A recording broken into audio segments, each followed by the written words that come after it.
The Lord be with you. and with your spirit. A reading from the Holy Gospel according to John. Glory to you, O Lord. Jesus said to the Pharisees, I am going away, and you will look for me, but you will die in your sin. Where I am going, you cannot come. So the Jews said, He is not going to kill himself, is he? Because he said, Where I am going, you cannot come. He said to them, You belong to what is below. I belong to what is above. You belong to this world, but I do not belong to this world. That is why I told you that you will die in your sins. But if you do not believe that I am, you will die in your sins. So they said to him, Who are you? Jesus said to them, What I told you from the beginning. I have much to say about you in condemnation, but the one who sent me is true, and what I heard from him I tell the world. They did not realize that he was speaking to them of the Father.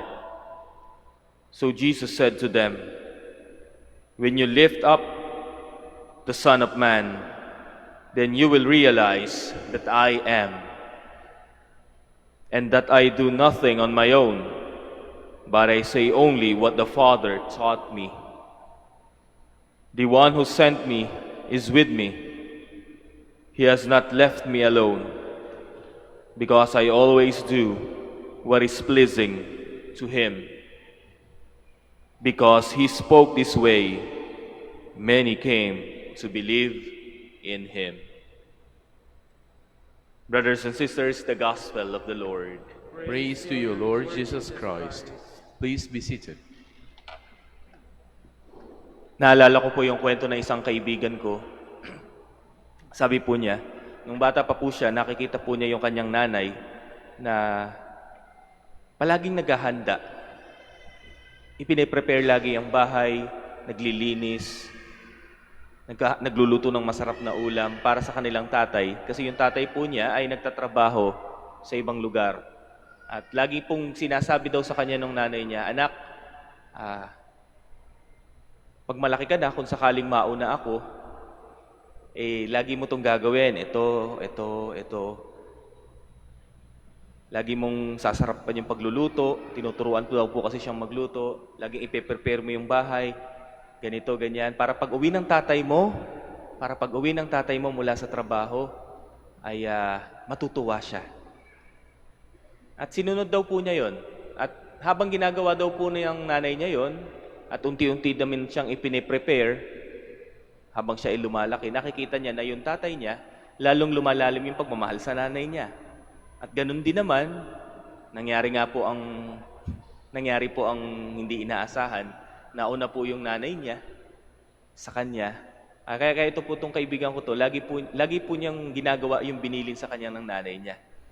Mas lalo niyang minahal yung tatay niya, at yung tatay naman niya, mas lalo din siyang minahal dahil nakikita sa kanya, naaalala yung mga ginagawa ng kanyang naunang asawa. Hindi po niya ginagawa iyon, sabi niya sa akin, hindi ko ginagawa to just to please my father. Ginagawa ko ito out of love. Out of love to my father. Mga kapatid, sa example pong ito, maaari po nating